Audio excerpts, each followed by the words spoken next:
शक्तिपात के माध्यम से कुंडलिनी जागरण के संबंध में कुछ प्रश्न और उनके उत्तर। पवित्रता अपवित्रता का भाव मिथ्या जगत के अंतर्गत है, जो जगत के विलीन होने के साथ ही विलीन हो जाता है। गुरु महाराज, ठीक है कि जगत की प्रत्येक पवित्रता के साथ अपवित्रता जुड़ी है। जो आज पवित्र है वह कल अपवित्र हो सकता है। प्रत्येक समाज की पवित्रता अपवित्रता की अपनी अपनी मान्यता है। देश काल के अंतर से भी इसकी मान्यता में अंतर आ जाता है। ये पवित्रता अपवित्रता भावनात्मक है, किंतु अंतर्वृत्ति के कार्यशील जागृत शक्ति की पवित्रता संसार की भावनात्मक पवित्रता अपवित्रता से एकदम अतीत है, नितांत भिन्न है। उसमें कभी अपवित्रता का लेश मात्र भी कल्पना नहीं की जा सकती।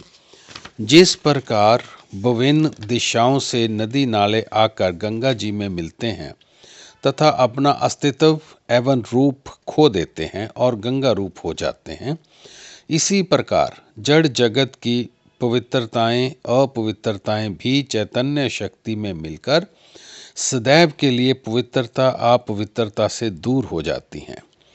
बाहरी वृत्ति में चैतन्य शक्ति चैतन्य का रूप धारण कर स्थूल इंद्रियों तथा दृश्यमान जगत के आधार पर अपनी क्रियाशीलता प्रकट करती है, जबकि अंतर्वृत्ति में चैतन्य शक्ति अपनी शुद्ध अवस्था में संस्कारों के आधार पर कार्यशील होती है। चेतना मन के संकल्प तथा प्रेरणा के अधीन कार्य करती है। अंतर शक्ति पर किसी की अधीनता या प्रेरणा की विवशता नहीं होती।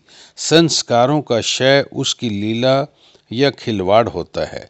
ये स्वयं सर्वमुक्त है तथा संस्कार क्षीण करके जीव को भी मुक्ति पथ पर आरूढ़ कर देती है। कोई जीव पराधीन बना रहना चाहे तो उसकी इच्छा, तब शक्ति अपनी स्वाधीनता स्वतंत्रता को सूक्ष्म बनाए रखते हुए जीव के संकल्प अनुसार क्रियाशील बनी रहती है। जब जीव के मुक्त होने की जिज्ञासा जाग उठती है तो उसे मुक्त कराने के लिए अंतर शक्ति आगे आ जाती है। जीव को उसका निर्देश होता है, हे जीव, अब तक तुम संस्कारों वासनाओं की दामता में पड़े रहे तथा मुक्ति प्राप्ति के लिए तड़फते रहे, किंतु कभी मुक्त नहीं हो पाए। अब मेरे दास हो जाओ, जैसे मैं चलाऊं चलते रहो। मेरे प्रति पूर्ण समर्पण, मेरी दासता में तुम्हारी मुक्ति निहित है। अब अंतर्वृत्ति तथा बाह्यवृत्ति का अन्य एक भेद आपके समक्ष कहता हूँ। अंतर्वृत्ति अत्यंत सूक्ष्म एवं अदृश्य होने पर भी उसमें घटित होने वाली अंतर धाराएं, चेष्टाएं, लीलाएं, क्रियाएं एवं अंतर्वेदनाएं अनुभव की जा सकती हैं। ऐसा नहीं कि सब जवानी जमा खर्च है, जिसकी माया नगरी की कल्पनाएं हैं अथवा आकाश में फुलवाड़ी लगाने के समान है। उन्हें अपने अंतर में अपने से भिन्न अनुभव किया जा सकता है। प्रश्न: यदि कोई व्यक्ति इन आंतरिक अनुभवों पर शंका व्यक्त करे, उसे पागलपन कहें तो? गुरु महाराज, विषय की अज्ञानता के कारण ही कोई ऐसा कर सकता है। तुम भी जानते हो कि प्रत्यक्ष को प्रमाण की आवश्यकता नहीं होती। यह तो अंतर्वृत्ति के अनुभव इतने प्रत्यक्ष तथा निश्चित होते हैं कि उनमें साधक के लिए किसी प्रकार की शंका की संभावना ही नहीं होती। इन आंतरिक अनुभवों के बढ़ते जाने तथा अधिक सूक्ष्मता धारण करते जाने के साथ आनंद की अनुभूति भी बढ़ती जाती है।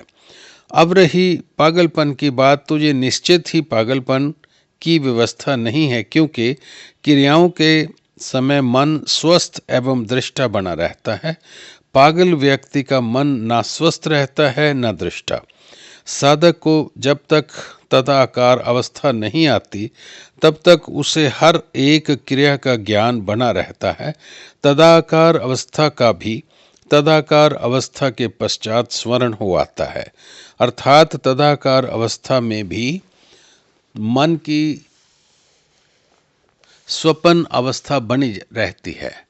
किसी पागल व्यक्ति को ना पागलपन के समय होश रहता है, ना पागलपन के पश्चात उसे कुछ याद रहता है। पागलपन की शंका करना भी अज्ञानता है। आंतरिक आत्मिक शक्तियों के लोक में आनंद के अतिरिक्त और कुछ है ही नहीं। यह लोक स्वर्ग सुखों की से भी अधिक सुखदायी है। ये अभिमान, ईर्ष्या, द्वेष, चिंता, निंदा नाम मात्र को भी नहीं। इस लोक में प्रवेश पा लेने पर मनुष्य अपने आप को कृत्य समझने लगता है।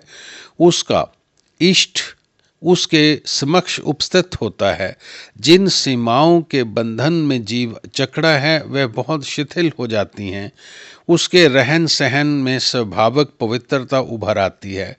उस लोक में चारों ओर आनंद प्रसारित है, प्रकाश व्याप्त है, तीनों कालों का ज्ञान है एवं बंधन रहित उन्मुक्त वातावरण है।